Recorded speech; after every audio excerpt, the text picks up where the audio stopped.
নমস্কার বন্ধুরা, তোমরা সবাই কেমন আছো? আশা করি সবাই ভালো আছো। তো আমিও ভালো আছি। প্রতিদিনের মতন আজকে একটা নতুন রেসিপি নিয়ে চলে এসেছি। আজকের রেসিপিটা যদি তোমাদের ভালো লেগে থাকে একটা লাইক শেয়ার কমেন্ট করো, আর অবশ্যই আমার চ্যানেলটা সাবস্ক্রাইব করে আমার পাশে থাকো। তো চলো আজকে কি নতুন রেসিপি তোমাদেরকে দেখাই। আজকে নতুন রেসিপি হলো, দেখো বন্ধুরা, এঁচোড়। তো দেখো, একদম প্রথমেই কচি কচি একদম এঁচোড় নিয়ে চলে এসেছি। আজকে বানাবো চিংড়ি মাছ দিয়ে এঁচোড়। তো দেখো কি কি নিয়েছি। এখানে এঁচোড় নিয়ে নিয়েছি, এখানে চিংড়ি মাছ, এখানে দুটো আলু, টমেটো, রসুন, আদা, পেঁয়াজ। আর কি কি লাগবে তোমরা ভিডিওটা প্রথম থেকে লাস্ট পর্যন্ত অবশ্যই দেখতে থাকো। আর কি কি দিয়ে আমি রান্নাটা করছি সেটাও তোমরা দেখতে পাবে। তো চলো আমি এঁচোড়টাকে প্রথমে কেটে নিই, তারপর তোমাদের সাথে আবার দেখা হচ্ছে। তো দেখো বন্ধুরা, এঁচোড় কাটার আগেতে আমি একটু জলেতে হলুদ দিয়ে একটা হলুদের জল বানিয়ে নিচ্ছি। একটু বেশি করে আমি হলুদটা দেবো। তারপর দেখো আমি হাতে তেল মেখে নিচ্ছি। তেল না মাখলে তো এই যে এঁচোড়ের আটাগুলো আছে না, পুরো হাতময় পুরো ভর্তি হয়ে যাবে। তো ভালো করে আমি তেল মেখে নেবো।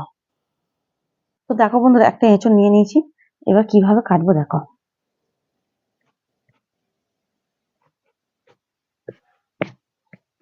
এটা কতটা কচি দেখতে পাচ্ছ,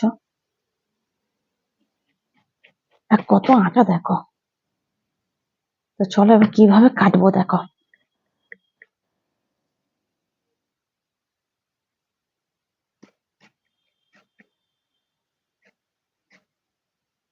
এরকম করে খোলা ছাড়িয়ে নিতে হবে।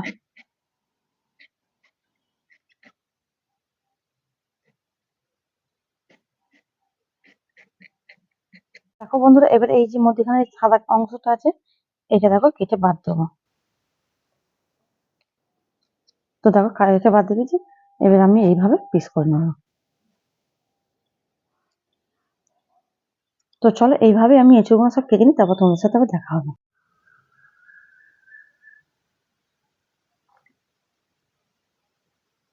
বন্ধুরা, এখানে উনুনটা ধরিয়ে দিয়েছি, আমি কড়া বসিয়ে দিচ্ছি।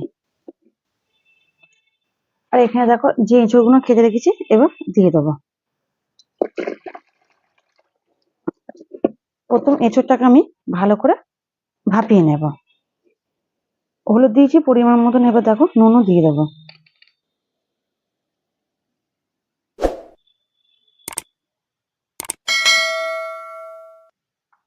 হাত দিয়ে এটা একটু ভালো করে মিশিয়ে দেবো। তো চলো এঁচোড়টা সিদ্ধ হোক, তারপর তোমাদের সাথে দেখা হচ্ছে। তো দেখো বন্ধুরা, এবার আলুটা আমি কিভাবে কাটবো।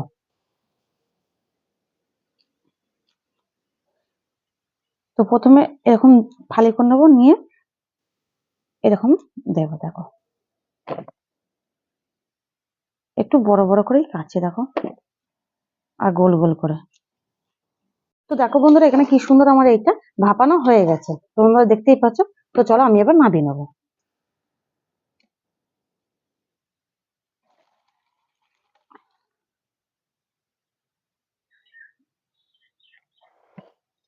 দেখো বন্ধুরা, এখানে কড়াটা ধুয়ে বসিয়ে দিচ্ছি, কড়াটা গরম হয়ে গেছে। এবার চিংড়ি মাছ ভাজার জন্য দেখো আমি এখানে অল্প করে তেলটা দিলাম। তো দেখো বন্ধুরা, তেলটা গরম হয়ে গেছে, এবার চিংড়ি মাছগুলো আমি দিয়ে দিচ্ছি।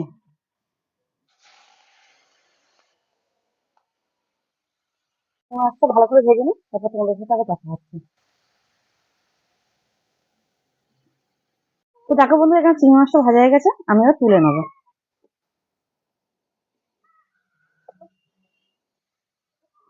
তো দেখো বন্ধুরা, ওতেই আবার তেল দিয়ে আমি এঁচড়গুলো সব দিয়ে দিয়েছি। এঁচড়গুলো আবার খুব সুন্দর করে ভেজে নেবো। দেখো বন্ধুরা, এঁচড়টা খুব সুন্দর করে দেখো আমি ভেজে নিয়েছি। এবার নামিয়ে রেখে দেবো। তো দেখো বন্ধুরা, এঁচড়টা তো ভাজা হয়ে গেছে, এবার দেখো আমি এখানে আলুটা এবার ভেজে নেবো।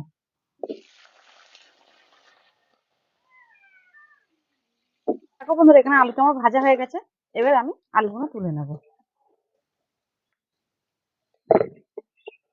তেল এমনিতে গরম আছে, এখানে দুটো পেঁয়াজ কুচিয়ে রেখে দিয়েছিলাম, দিয়ে দিচ্ছি। পরিমাণ মতন একটু নুনও দিয়ে দেবো, পেঁয়াজটা যাতে তাড়াতাড়ি ভাজা হয়ে যায়।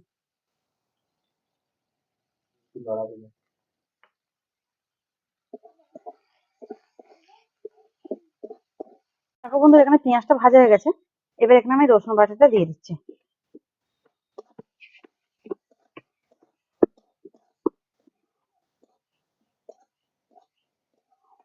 তো দেখো বন্ধুরা রসুনটা ভাজা হয়ে গেছে। এবার দিয়ে দেবো দেখো এখানে আদা বাটা আর টমেটোটা।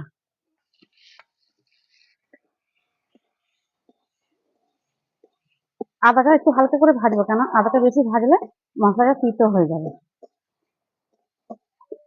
তো বন্ধুরা দেখো এবার আমি এখানে লঙ্কা হলুদ গুঁড়ো দিয়ে দেবো। দেখো পরিমাণ মতো হলুদ গুঁড়ো দিয়ে দিচ্ছি, আর পরিমাণ মতো লঙ্কা গুঁড়ো দিচ্ছি। তোমরা যে যেরকম ঝাল খাবে সেরকম দেবে। আর এই লঙ্কা গুঁড়োটা বেশি ঝাল নেই বলে আমি একটু বেশি করে দিলাম।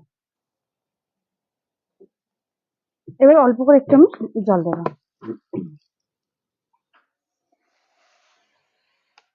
চলো মশলাটা ভালো করে কষে নিই, তারপর তোমাদের সাথে দেখা হচ্ছে।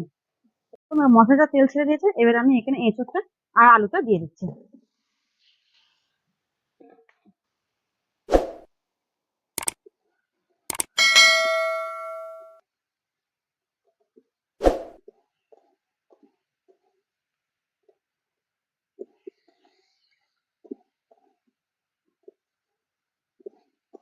তো দেখো বন্ধুরা এখানে আমার কিন্তু ভালো করে এঁচোড় আর আলুটা মশলার সঙ্গে ভালো করে কষা হয়ে গেছে। দেখো আমি এবার এখানে জল দিয়ে দেবো।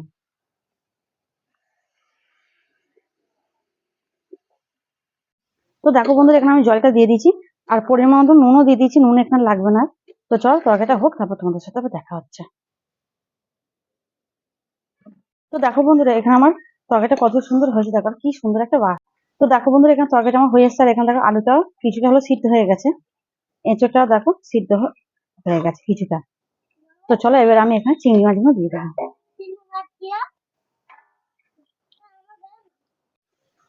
তো দেখো এখানে চিংড়ি মাছগুলো দিয়ে দিয়েছি, এবার আমি ভালো করে নেড়ে নেবো। আর এই তরকারিটা আমি বেশি ঝোল ঝোল করবো না, একটু মাখো মাখো করবো। তো চলো তরকারিটা হোক, তারপর তোমাদের সাথে আবার দেখা হচ্ছে। তো দেখো বন্ধুরা এখানে আমার তরকারিটা রেডি হয়ে গেছে। এঁচোড় চিংড়ি পুরো কাজ বাড়ির মতন হয়নি, কাজ বাড়িতে যেরকম হয় অনুষ্ঠান বাড়িতে দেখো। আর হ্যাঁ বন্ধুরা তোমরা চাইলে এখানে গরম মশলা দিতে পারো, কিন্তু আমি গরম মশলাটা দিলাম না। কেন, একটা কি সুন্দর একটা এঁচোড়ের গন্ধ, তারপর একটা চিংড়ি মাছের যে গন্ধটা সেটা কিন্তু থাকবে না। তার জন্য আমি এখানে গরম মশলা দিলাম না। তো চলো তরকারিটা আমি এবার নামিয়ে নিই।